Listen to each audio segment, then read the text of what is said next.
Welcome to SP smart hybrid schooling system. बच्चे, आज हम लोग क्लास 12th का पार्ट टेस्ट 1 डिस्कस करेंगे, जिसमें कि हमारा सॉल्यूशन एंड इलेक्ट्रोकेमिस्ट्री चैप्टर के क्वेश्चंस हैं। तो फर्स्ट जो क्वेश्चन नंबर है दैट इज क्वेश्चन नंबर 51 है, केमिस्ट्री का सेक्शन ए का क्वेश्चन है। Van't Hoff factor i for acetic acid in water and benzene respectively are. तो देखो, जो एसिटिक एसिड को हम लोग वाटर में रखें, एक्वस मीडियम में वाटर में रखें, मतलब एक्वस सॉल्यूशन है, तो ये डिसोसिएट होता है CH3COO- और H+। यहाँ पे डिग्री ऑफ डिसोसिएशन वैसे क्वेश्चन में नहीं दिया है। और जब डिसोसिएशन होता है तो नंबर ऑफ पार्टिकल्स इंक्रीज करते हैं, तो डिसोसिएशन के बाद नंबर ऑफ पार्टिकल्स ज़्यादा है, इसीलिए went Hoff factor greater than 1 होगा। सिंपल याद भी रख सकते हो, अगर डिसोसिएशन होगा तो van't Hoff factor greater than 1, और एसोसिएशन होगा तो लेस देन 1, और अगर कुछ नहीं होता है तो इक्वल टू 1। अब है बेंजीन में, जब हम लोग एसिटिक एसिड को बेंजीन में रखें तो ये डाइमराइज हो जाएगा, एसोसिएशन होगा। दो एसिटिक एसिड, अगर इसका स्ट्रक्चर बना के दिखाता हूँ क्योंकि एसोसिएशन समझ में आएगा ज़्यादा। दो एसिटिक एसिड आपस में क्या होगा, डाइमेराइज हो जाता है। कैसे? एसिटिक एसिड है CH3COOH, इधर भी एसिटिक एसिड होगा CH3COOH, ये आपस में हाइड्रोजन बॉन्ड बना लेंगे। तो हाइड्रोजन बॉन्ड बनाने की ये डाइमर बना लेगा, हाइड्रोजन बॉन्ड बनाने के कारण। तो डाइमर बनेगा मतलब एसोसिएशन हो गया, इसीलिए went Hoff factor less than 1 होगा। तो इसका ऑप्शन देखो, थर्ड पार्ट हो गया, greater than unity and less than unity. Next question number 52 है, कंसंट्रेशन टर्म का क्वेश्चन है। डेंसिटी ऑफ 4 मोलर, मोलरिटी दे दिया है 4 मोलर, और डेंसिटी दे दिया है 1.25 ग्राम पर ml, ठीक है। तो then W/W percent by mass पूछा है, क्या होगा इसका। तो वैसे फॉर्मूला भी डायरेक्ट होता है, लेकिन उससे ज़्यादा अच्छा है ये डेफिनेशन से करना, क्योंकि सब में अगर फॉर्मूला याद रखोगे तो बहुत ज़्यादा फॉर्मूला याद रखना पड़ता है। तो इसको डेफिनेशन से ही हो जाएगा। छोटा सा क्वेश्चन है, मोलरिटी 4 मोलर का मतलब है अगर हमारे पास मोल ऑफ सॉल्यूट NaOH है, तो मोल ऑफ NaOH अगर 4 मोल होगा तो मास नहीं, मोलरिटी है तो वॉल्यूम लेंगे सॉल्यूशन का, वॉल्यूम ऑफ सॉल्यूशन हो जाएगा 1 लीटर, मतलब 1000 ml।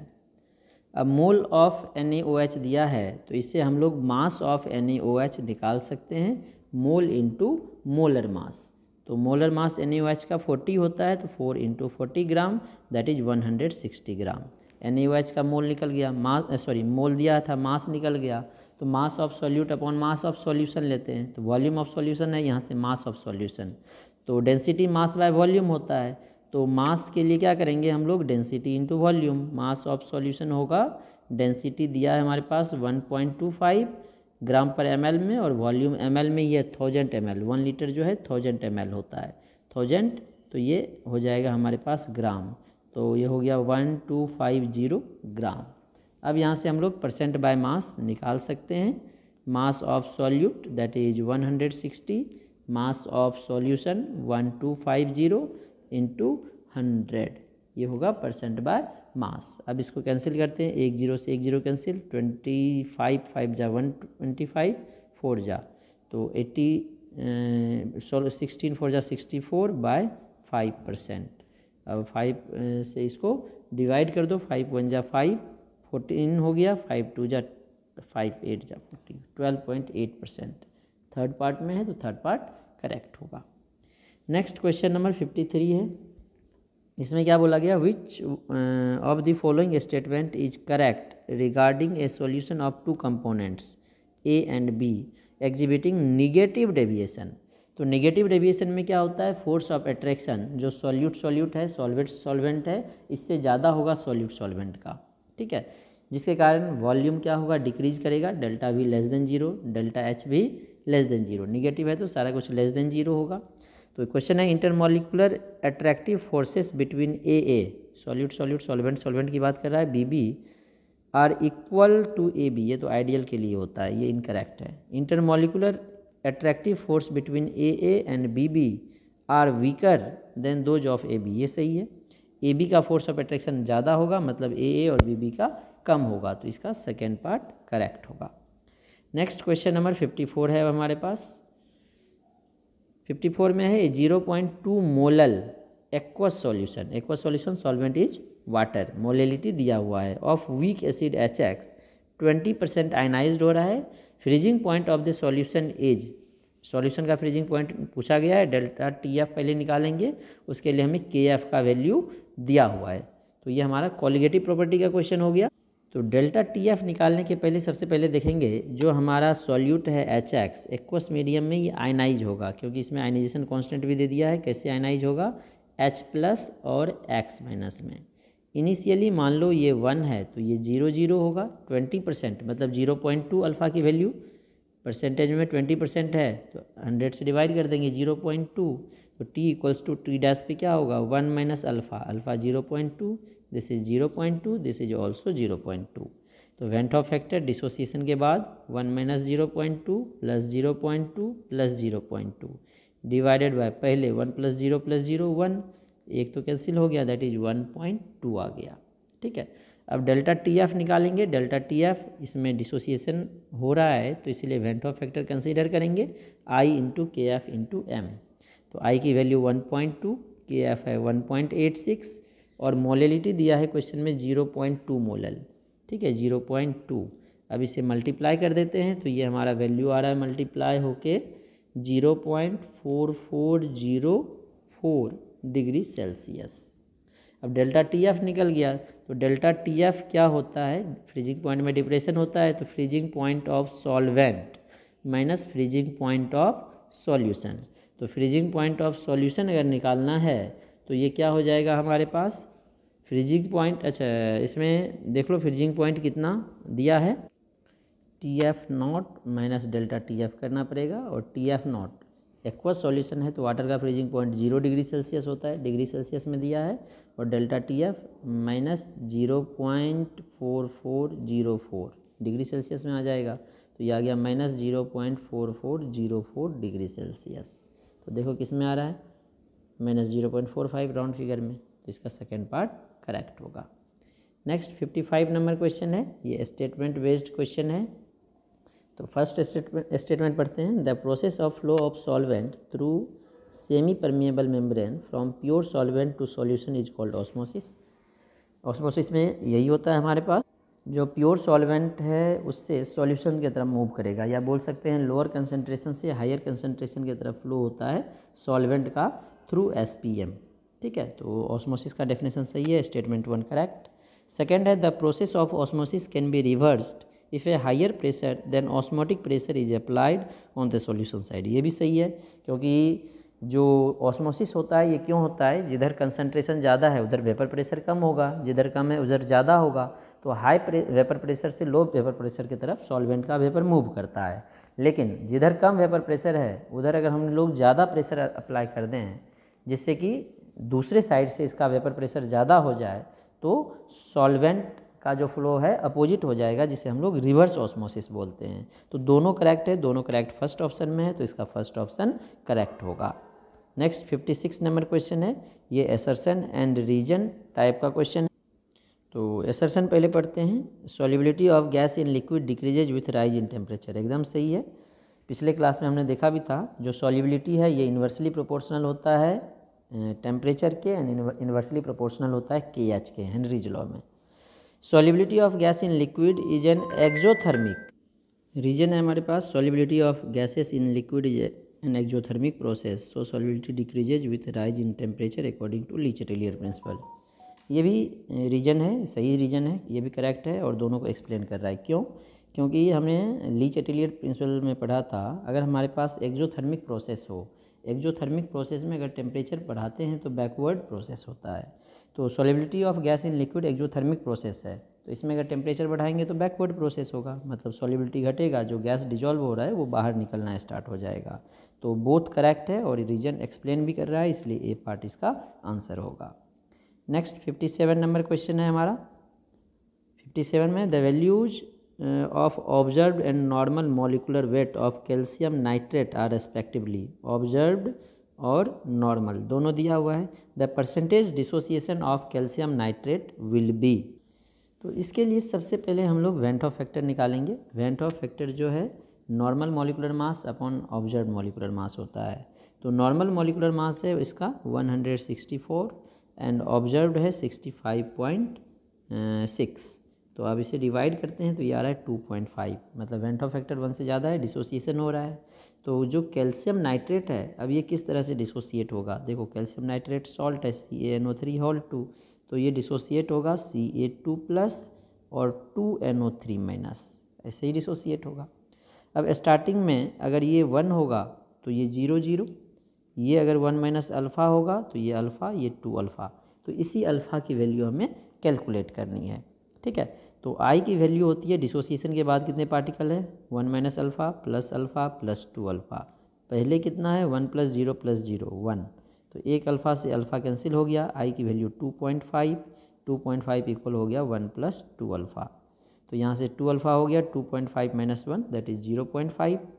ठीक है, सॉरी 0.5 नहीं 1.5, 2.5 - 1 1.5 होगा, तो अल्फ़ा की वैल्यू हो गया 1.5/2 0.75, अल्फ़ा की वैल्यू 0.75।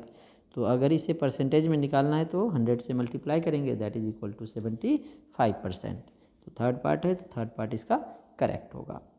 नेक्स्ट 58 है, वेंट ऑफ फैक्टर पूछा गया हमें कैल्शियम नाइट्रेट का CaNO3 होल 2, और इसमें डिग्री ऑफ डिसोसिएशन नहीं दिया, जैसे इसमें 75% निकला, इसमें कोई दिया ही नहीं है, इसमें ये निकाला क्योंकि वेंट ऑफ फैक्टर दिया था। तो इसमें हम लोग क्या मानेंगे, अल्फ़ा की वैल्यू 100%, अल्फ़ा मानेंगे 100%, दैट इज़ 1। तो ये कैसे टूटेगा, calcium ion plus 2 nitrate ion, तो वेंट ऑफ फैक्टर क्या होगा, डिसोसिएशन के बाद 3 पार्टिकल, पहले 1, 3/1 that is equal to 3। Next 59 number question देखते हैं हम लोग। इसमें है the rise in boiling point of a solution containing 1.8 gram glucose, solute glucose है, in 100 gram solvent, 100 gram solvent है, इज 0.1 डिग्री सेल्सियस, मतलब डेल्टा TB का वैल्यू दिया हुआ है 0.1 degree Celsius. Molar elevation constant of the solvent is, KB का value पूछा गया है। तो देखो जो डेल्टा TB का फॉर्मूला हम लोग यूज करते हैं KB/M यूज करेंगे, क्योंकि हमारा जो ग्लूकोज है ये ना तो डिसोसिएट होता है और ना ही एसोसिएट होता है, तो वेंट ऑफ फैक्टर 1 है, आई पे ये डिपेंड नहीं करेगा। डेल्टा TB का वैल्यू दिया है 0.1, KB हमें निकालना है। मोलैलिटी होता है mole of solute upon mass of solvent in kilogram.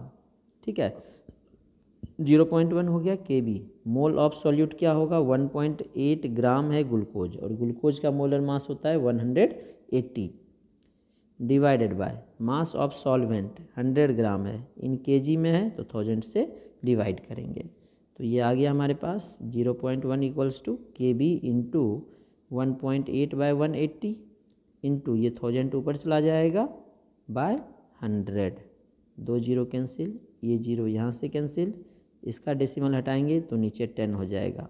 ठीक है, तो 18 कैंसिल हो गया, 1/10। तो अब यहाँ से हम लोग KB का वैल्यू निकालेंगे, ये 10 इस साइड आएगा डिवाइड में, तो इधर आ जाएगा मल्टीप्लाई में, तो यहाँ से KB की वैल्यू 0.1 इंटू 10 1 हो गया, तो KB equals to 1, third part में, थर्ड पार्ट इसका करेक्ट होगा।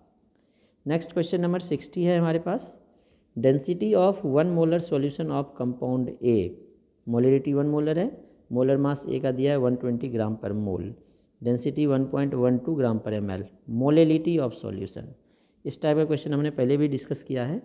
तो मोलरिटी 1 मोलर दिया है, डेंसिटी दिया है 1.12 ग्राम पर ml, और मोलर मास भी दिया है, MB लिख लेते हैं 120 ग्राम पर मोल।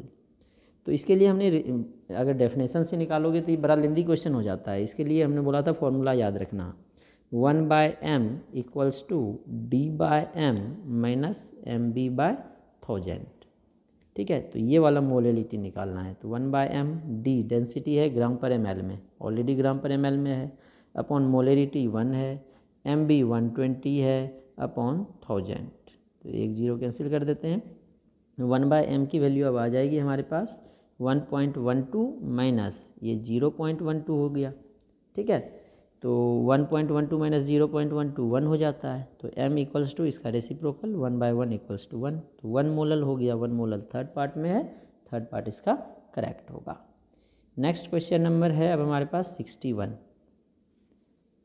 में है, if the solubility of water at STP is 0.45 molar then Henry law constant for the given solution, Henry law constant K H की वैल्यू पूछा गया है। अब के एच निकालने के लिए क्या करेंगे, जो हमारा हेनरी लॉ का फॉर्मूला होता है पी ए इक्वल्स टू के एच इंटू एक्स ए, तो ये एक्स ए का वैल्यू हमें निकालना पड़ेगा। ए हमने यहाँ पे सॉल्यूट लिया है, ठीक है। आप चाहो तो बी भी ले सकते हो, कोई दिक्कत नहीं है। अब मोलेलिटी दिया हुआ है, यहाँ से मोल फ्रैक्शन निकालना है। मोलेलिटी दिया है 0.45 मोलल और वाटर में है, मतलब एक्वस सॉल्यूशन है। इसका मतलब है मोलेलिटी के डेफिनेशन से, अगर मोलेलिटी हमारा 0.45 मोलल है, इसका मतलब मोल अगर 0.45 होगा सॉल्यूट का, सॉल्यूट हमने यहाँ पे ए ले लिया है तो ए ही मान लेते हैं, तो mass of solvent, solvent water है 1 kg होगा, क्योंकि डेफिनेशन होता है मोलेलिटी का mole of solute in 1 kg solvent. इसको ग्राम में चेंज कर लो, 1000 ग्राम हो गया। यहाँ से मोल ऑफ वाटर हम लोग कैलकुलेट कर सकते हैं 1000 अपॉन मोलर मास 18, तो 55.55 मोल। तो अब यहाँ से मोल फ्रैक्शन ऑफ ए कैलकुलेट हो जाएगा।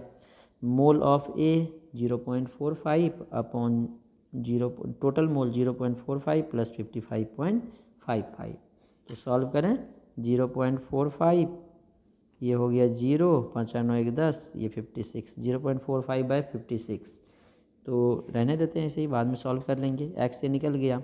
अब एस टी पी दिया है, एस टी पी पे प्रेशर जो है 1 होता है बार में, तो 1 बार है, तो पी ए इक्वल्स टू के एच इंटू एक्स ए, तो के एच हो जाएगा पी ए अपॉन एक्स ए, तो पी ए की वैल्यू 1 अपॉन 0.45 बाय 56, तो यहाँ से के एच की वैल्यू हो जाएगी रेसिप्रोकल 56 अपॉन 0.45, तो 56 को 0.45 से डिवाइड करते हैं तो ये आ रहा है 124.44 बार।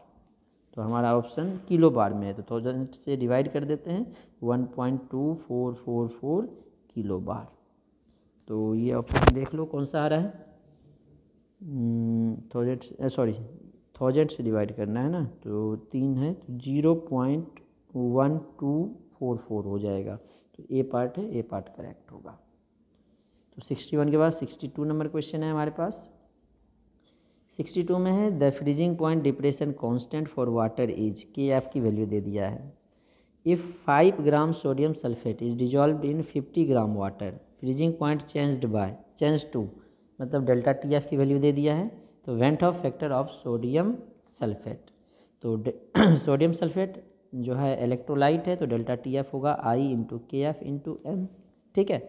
तो हमें निकालना है के एफ की वैल्यू दे दिया है, एम निकाल लेंगे, डेल्टा टी एफ, आई की वैल्यू निकालना है, वेंट ऑफ फैक्टर आई होगा डेल्टा टी एफ अपॉन के एफ इंटू एम।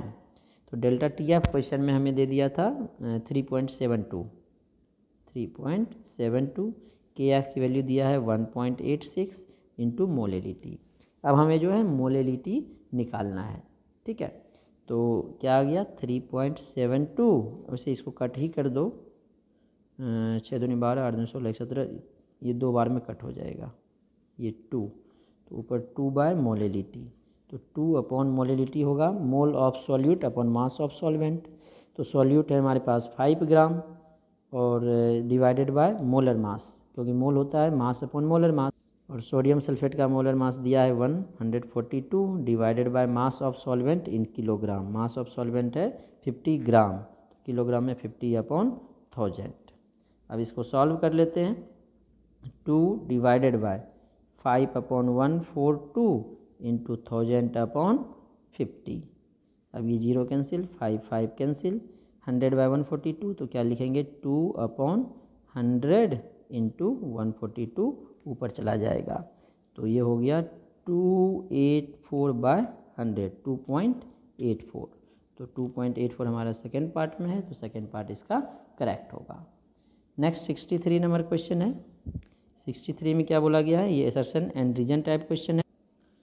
असर्शन है people taking a lot of salty food experience the puffiness और स्वेलिंग कॉल्ड एडेमा। देखो जो ज़्यादा सॉल्टी फूड लेगा तो सॉल्ट ज़्यादा होने से कंसंट्रेशन बढ़ जाएगा, तो जब कंसंट्रेशन बढ़ जाएगा तो क्या होगा, जो सॉल्वेंट है उसका फ्लो सेल के अंदर ज़्यादा होगा, वाटर रिटेंशन ज़्यादा होगा, क्योंकि ऑस्मोसिस में हमने पढ़ा है सॉल्वेंट का flow lower concentration to higher concentration होता है। तो जो सेल है इसके अंदर वाटर का फ्लो ज़्यादा होगा, वाटर का फ्लो ज़्यादा होने से वाटर रिटेंशन ज़्यादा होगा और इसी डिजीज़ को एडेमा बोलते हैं। तो ये हमारा करेक्ट है। रीजन क्या बोल रहा है, there is water retention in tissue cells and intercellular spaces because of osmosis. ये भी सही है, ऑस्मोसिस के कारण ही स्वेलिंग होता है। तो असर्शन रीजन दोनों करेक्ट है और ये इसे एक्सप्लेन भी कर रहा है, तो फर्स्ट पार्ट इसका करेक्ट होगा। तो 63 का फर्स्ट हो गया। नेक्स्ट 64 नंबर क्वेश्चन है। 64 है, two different solutions containing respectively 0.6 gram of urea, molar mass दिया है, 1.2 gram of X in 100 gram water, freezes at same temperature, calculate molar mass of X. X का मोलर मास पूछा है। Freezes at same temperature का मतलब है delta T F भी same होगा, क्योंकि दोनों के लिए सॉल्वेंट सेम है वाटर, ठीक है। तो डेल्टा टी एफ दोनों का सेम होगा। तो यूरिया का जो डेल्टा टी एफ होगा it will be equal to delta T F of X. Urea का डेल्टा टी एफ क्या होगा, यूरिया जो है नॉन इलेक्ट्रोलाइट है तो के एफ इंटू एम, और इसका मोलर मास लेंगे यूरिया का, और इसका क्या होगा के F into molar mass of urea, urea नहीं एक्स, मोलर मास नहीं सॉरी मोलेलिटी, के F into molality of urea equal होगा के F into molality of x. तो के एफ कैंसिल, दोनों का मोलेलिटी इक्वल होगा। मोलेलिटी क्या होता है, mole of solute, mole of solute urea का मोल लेंगे upon mass of solvent in kilogram, ये होगा mole of x upon mass of solvent in kilogram, यही होगा। अब यहाँ से हमें दिख रहा है जो दोनों है, दोनों में 100 ग्राम वाटर है, 100 ग्राम सॉल्वेंट है, तो मास ऑफ सॉल्वेंट भी दोनों में इक्वल है, ये भी कैंसिल होगा। तो मोल ऑफ यूरिया इक्वल हो गया मोल ऑफ एक्स के। मोल ऑफ यूरिया कितना होगा, यूरिया का mass 0.60 upon molar mass 60 equals to X का मास है 1.2 अपॉन मोलर मास। तो इसको अगर हटाओगे तो नीचे 100 होगा, 60 और 60 कैंसिल, तो मोलर मास हो गया 100 इंटू 1.2 दैट इज 120 ग्राम पर मोल। सेकेंड पार्ट इसका करेक्ट होगा। अब नेक्स्ट हम लोग देख रहे हैं क्वेश्चन नंबर 65। तो ये सिंपल क्वेश्चन है, थ्योरेटिकल है। Which condition is not satisfied by ideal solution. तो आइडियल सॉल्यूशन में डेल्टा एच की वैल्यू 0 होती है, ये सेटिस्फाई नहीं हो रहा है। डेल्टा भी 0 सही है, डेल्टा एस 0 नहीं होगा, ग्रेटर देन 0 होगा, ये भी इनकरेक्ट है। ओबेरॉल्स लॉ ये सही है, तो ए एंड सी इनकरेक्ट है, थर्ड पार्ट आएगा इसका। 66 नंबर क्वेश्चन है अब हमारे पास। Mole fraction of glycerine, formula भी दे दिया है। In a solution of 36 gram of water and 46 gram glycerine, mass दे दिया है, मोल फ्रैक्शन निकालना है। तो पहले दोनों का मोल निकालेंगे। तो मोल ऑफ वाटर तो निकल गया 36/18 mole that is equal to 2 mole water के मोल। अब मोल ऑफ ग्लिसरीन निकालना है, ग्लिसरीन को मैं जी लिख लेता हूँ। कितना मास दिया है 46 ग्राम, मोलर मास निकालोगे इसका तो 12 × 36, 5 और 3 8, 36 हो गया कार्बन, हाइड्रोजन हो गया 5 और 3 8 और ऑक्सीजन 48, 8 8 16 6 22, 3 2 5 4 9 92 हो जाएगा। तो ये 46/92 हो जाएगा दैट इज 0.5 मोल, 1/2 होगा, 1/2 को ही हम लोग लिखते हैं 0.5। अब हमें मोल फ्रैक्शन निकालना है ग्लिसरीन का। तो मोल फ्रैक्शन कैसे निकालेंगे, mole of glycerine upon total 0.5 + 2 that is 0.5 upon 2.5, ये हो गया हमारे पास 1/5 दैट इज 0.2। तो 0.2 देखो कौन सा है ऑप्शन, 0.2 थर्ड पार्ट है, तो थर्ड पार्ट करेक्ट होगा। नेक्स्ट 67 नंबर क्वेश्चन है हमारे पास। The value of Henry's constant for 3 different gas A B C, A का है, बी का है, सी का है, then correct decreasing order of solubility, correct decreasing order of solubility. तो जो सॉल्युबिलिटी है वो इन्वर्सली प्रोपोर्शनल होता है हेनरीज कांस्टेंट का, ठीक है। तो जिसकी हेनरी कांस्टेंट कम होगी उसकी सॉल्युबिलिटी ज़्यादा होगी, सबसे कम है सी का, तो सी की सॉल्युबिलिटी सबसे ज़्यादा होगी। उसके बाद 1.67 बी का, सबसे ज़्यादा है ए का, तो सबसे कम सॉल्युबिलिटी ए की होगी। तो सी बी ए देखो सेकेंड पार्ट इसका करेक्ट होगा। नेक्स्ट 68 नंबर क्वेश्चन है हमारे पास। A solution of iodine in benzene, iodine को बेंजीन में रखा है। The mole fraction of iodine 0.2, iodine का मोल फ्रैक्शन है 0.2, calculate molarity of solution if density of solution is d gram per ml, और मोलर मास आयोडीन का दे दिया है। इसको भी डेफिनेशन से ही सॉल्व कर लेते हैं। क्वेश्चन में हमें दिया है आयोडीन की मोल फ्रैक्शन ऑफ आयोडीन 0.2। इसका मतलब है अगर हमारे पास मोल ऑफ आयोडीन 0.2 मोल होगा तो मोल ऑफ दूसरा कौन है हमारा, बेंजीन 1 होगा, सॉरी 1 नहीं 0.8 होगा, क्योंकि मोल फ्रैक्शन होता है मोल अपॉन टोटल मोल। तो मोल इसका 0.2 है, टोटल मोल 1 में 0.2 यही है, तो 0.8 बेंजीन बचेगा। ठीक है, अब ये निकल गया। अब यहाँ से हमें मोलरिटी निकालना है। मोल ऑफ सॉल्यूट तो निकल गया, अब वॉल्यूम ऑफ सॉल्यूशन निकालना है। तो वॉल्यूम के लिए डेंसिटी दे दिया है, तो अगर मास निकालें तो वॉल्यूम कैलकुलेट हो जाएगा। तो मास निकालने के लिए मास ऑफ आयोडीन पहले निकालते हैं 0.2। आयोडीन का मोलर मास दिया है 254, ये ग्राम हो गया। तो 0.2 को 254 से मल्टीप्लाई करेंगे तो 50.8 ग्राम आ रहा है। उसी तरह मास ऑफ बेंजीन निकाल लेते हैं। बेंजीन 0.8 मोल है, इसका मोलर मास 78 होता है, मल्टीप्लाई हो गया आ रहा है 62.4 ग्राम। तो टोटल मास ऑफ सॉल्यूशन यहाँ से निकल जाएगा। मास ऑफ सॉल्यूशन क्या होगा, solute plus solvent, iodine plus benzene, 50.8 plus 62.4, तो ऐड करके 8 4 12, 2 1 3 6 5 11, 113.2 ग्राम आ गया। अब देखो बच्चे, डेंसिटी होता है मास बाय वॉल्यूम, तो वॉल्यूम निकालना है मास बाय डेंसिटी। तो मास आया 113.2 ग्राम अपॉन डेंसिटी क्वेश्चन में कितना दिया था, ये रहा डी, तो डी हो गया, ये आ गया ग्राम में, क्योंकि डेंसिटी ग्राम पर ml में है।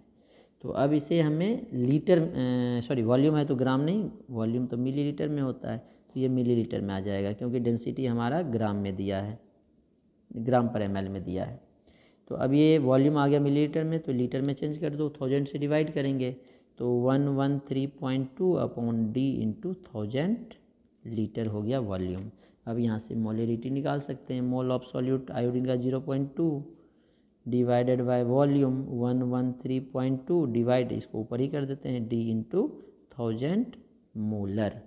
अब इसे सॉल्व करो तो देखो ये 0.2 इंटू 1000 अपॉन 113.2, ये आ रहा है 1.77 और ये डी बचेगा, तो 1.77 डी कौन सा ऑप्शन है, 1.77 डी फर्स्ट पार्ट है, तो फर्स्ट पार्ट करेक्ट होगा। नेक्स्ट 69 नंबर क्वेश्चन है हमारे पास। इसमें दिया है वैल्यू ऑफ रेजिस्टिविटी, इलेक्ट्रोकेमिस्ट्री का क्वेश्चन है। 0.1 molar solution of an electrolyte is 77 ohm centimetre. तो मोलर कंडक्टिविटी ऑफ सॉल्यूशन पूछा गया है। तो मोलर कंडक्टिविटी का फॉर्मूला हमने पढ़ा है K इंटू 1000 अपॉन मोलरिटी। तो मोलरिटी तो दिया है 0.1, हमें K की वैल्यू निकालना है। K होता है रेसिप्रोकल ऑफ रेजिस्टिविटी 1/ρ, और रेजिस्टिविटी दिया है 77, तो K हो गया 1/77। ओम इनवर्स कोई साइमन बोलते हैं, सेंटीमीटर, साइमन पर सेंटीमीटर। अब लेमडा एम निकल गया, K की value 1/77 into 1000 divided by molarity दिया है 0.1, इसको हटाओ ऊपर 10 हो जाएगा, इसका यूनिट होगा साइमन सेंटीमीटर स्क्वायर पर मोल। अब डिवाइड कर दो 10,000 बाय 77, तो डिवाइड होके ये आ गया 129.8। तो देखो राउंड फिगर में है, तो राउंड फिगर में 130, यूनिट सेम रहेगा, साइमन सेंटीमीटर स्क्वायर पर मोल। 130 सेकेंड पार्ट में है, तो सेकेंड पार्ट करेक्ट होगा। नेक्स्ट क्वेश्चन नंबर 70 है। 70 हमारा फिर से स्टेटमेंट है, स्टेटमेंट 1 एंड 2 दिया है। फर्स्ट है the conductivity of an electrolyte solution increases on dilution. तो डाइल्यूशन करने से मोलर कंडक्टिविटी इंक्रीज करता है, लेकिन कंडक्टिविटी डिक्रीज करता है। तो देखो कंडक्टिविटी बोल रहा है इंक्रीज करेगा, गलत है। मोलर कंडक्टिविटी इंक्रीज, ये सही है। सेकेंड करेक्ट है, फर्स्ट इनकरेक्ट है, तो फोर्थ पार्ट करेक्ट हो गया इसका। नेक्स्ट 71 नंबर क्वेश्चन है। मोलर कंडक्टिविटी दिया है calcium hydroxide, calcium nitrate, ammonium nitrate, हमें पूछा है अमोनियम हाइड्रोक्साइड। कोहलॉस लॉ का क्वेश्चन हो गया। तो मोलर कंडक्टिविटी हमें निकालना है अमोनियम हाइड्रोक्साइड। तो इसमें 2 आयन है, एक अमोनियम प्लस आयन, एक हाइड्रोक्साइड आयन। तो अमोनियम कहाँ से आएगा, हाइड्रोक्साइड कहाँ से आएगा, ये हमें देखना है। अमोनियम कहाँ से आएगा, हमें यहाँ से मिलेगा। तो lambda M naught of ammonium nitrate ले लिया, अमोनियम आयन आ गया। हाइड्रोक्साइड कहाँ से आएगा, यहाँ से 2 आएगा तो इसका हाफ लेना पड़ेगा, half lambda M naught of calcium hydroxide लेना पड़ेगा। अब देखो आधा कैल्शियम और आधा नाइट्रेट बच गया, आधा कैल्शियम और आधा आधा नहीं, एक नाइट्रेट पूरा एक बचा है, कैल्शियम आधा, तो आधा कैल्शियम एक नाइट्रेट कहाँ से मिलेगा, यहाँ से मिलेगा। अगर इसको हाफ कर दे, half lambda M naught of calcium nitrate. देखो अब कैल्शियम हाफ बच जाएगा, नाइट्रेट 2 का आधा 1 बच जाएगा, तो इसको माइनस कर देंगे तो ये भी ख़त्म, ये भी ख़त्म। तो अमोनियम नाइट्रेट का कितना दिया था, Z प्लस कैल्शियम हाइड्रोक्साइड का x/2 माइनस कैल्शियम नाइट्रेट का y/2, तो Z plus x/2 minus y/2। देखो कौन सा ऑप्शन है हमारे पास, सेकेंड पार्ट है, Z plus x/2 minus y/2, ऐसे लिख दिया अरेंज करके, x/2 minus y/2 plus Z, second part correct होगा। नेक्स्ट 72 नंबर क्वेश्चन है, सेल कांस्टेंट का यूनिट। तो सेल कांस्टेंट होता क्या है, L/A, L हो गया किस में दिया, सेंटीमीटर, तो ये सेंटीमीटर स्क्वायर, तो सेंटीमीटर इन्वर्स हो गया, तो सेंटीमीटर इन्वर्स सेकेंड पार्ट है।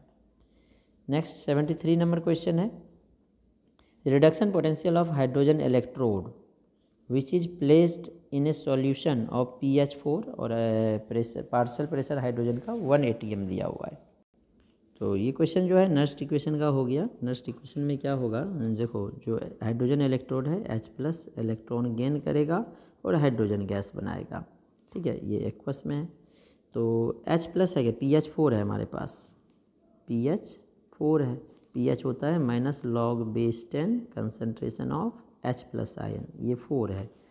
तो कंसनट्रेशन ऑफ H+ आयन पहले लॉग में ही रखते हैं, माइनस को इधर करेंगे तो -4 हो जाएगा, तो कंसनट्रेशन ऑफ H+ आयन जब लॉग हटाते हैं तो 10⁻⁻⁴, ठीक है। अब देखो जो नर्स्ट इक्वेशन है उसमें E हमने पढ़ा है, E0 माइनस टेम्परेचर क्वेश्चन में नहीं दिया है तो 25 लेंगे, तो 0.059/2 log-10 प्रोडक्ट H2 का 1 दिया है अपॉन रिएक्टेंट का कंसनट्रेशन 10⁻⁴ का स्क्वायर।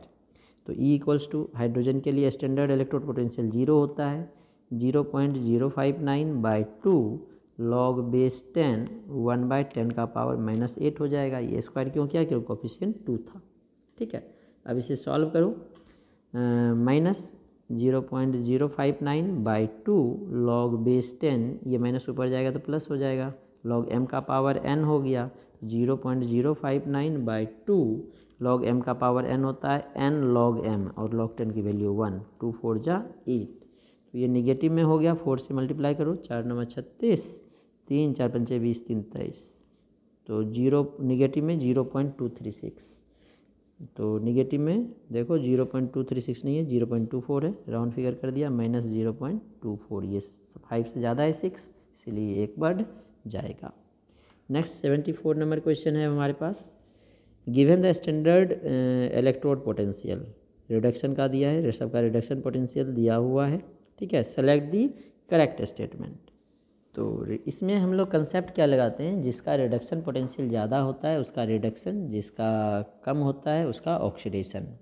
तो zinc can reduce K+, zinc reduce कर रहा है K+ को, मतलब जिंक का ऑक्सीडेशन K+ का रिडक्शन, देखो तो K+ का रिडक्शन पोटेंशियल जिंक से ज़्यादा होना चाहिए, कम है, not possible.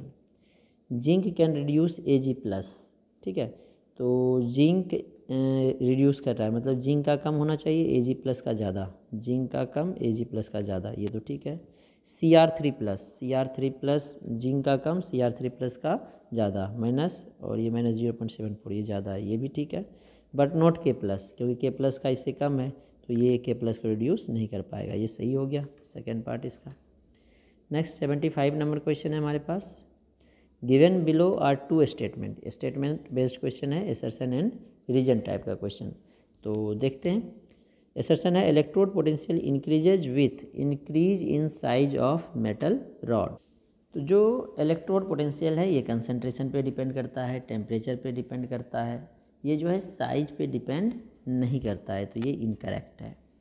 Electrode potential is an intensive property. Electrode potential को हम लोग डायरेक्टली ऐड नहीं करते हैं, इसीलिए गिब्स फ्री एनर्जी के थ्रू हम लोग इसे निकालते हैं। अगर हमें किसी दो इलेक्ट्रोड पोटेंशियल को ऐड या सब्ट्रैक्ट करना है तो मतलब अगर हमें दो जैसे ऐड या सब्ट्रैक्ट करना है तो डेल्टा जी के थ्रू करते हैं, डायरेक्ट हम लोग इसे ऐड सब्ट्रैक्ट नहीं करते हैं, नॉन एडिटिव होता है, तो ये इंटेंसिव प्रॉपर्टी होगा। तो असर्शन जो है हमारा फॉल्स है एंड रीजन ट्रू है, थर्ड पार्ट करेक्ट होगा 75 का। नेक्स्ट 76 नंबर क्वेश्चन है। 76 में क्या बोला गया, which of the following will have maximum limiting molar conductivity. Maximum limiting molar conductivity किसका होगा। अब जो आयन है ये इलेक्ट्रोड नहीं है, आयन H+ का साइज़ सबसे छोटा है इस चारों में, और ये लाइट हल्का है, सबसे हल्का है, इसका मास भी कम होता है, इसीलिए इसकी मोबिलिटी ज़्यादा होगी, और मोबिलिटी ज़्यादा होगी तो मोलर कंडक्टिविटी ज़्यादा होगी, तो इसका फोर्थ पार्ट करेक्ट होगा 76 का, 4 पार्ट करेक्ट हो गया। नेक्स्ट 77 नंबर क्वेश्चन है अब हमारे पास, मैच करना है। ई नॉट सेल क्या है, इंटेंसिव प्रॉपर्टी अभी हमने देखा था, तो 1 का बी, ए नहीं होगा, 1 का बी हो सकता है, सी नहीं होगा, डी नहीं होगा, यहीं से आंसर आ गया। 2 में डेल्टा जी क्या है, एक्सटेंसिव प्रॉपर्टी, इसीलिए डेल्टा जी के थ्रू हम लोग इसे ऐड सब्ट्रैक्ट करके निकालते हैं। Degree of ionisation lambda m by lambda m naught, Kohlrausch law का एप्लीकेशन है। चार्ज इंटेंसिव चार्ज जो है, charge equals to i t, q equals to i into t, c part इसका करेक्ट, तो इसका सेकेंड ऑप्शन आ गया। Next 78 हम लोग नेक्स्ट वीडियो में देखते हैं।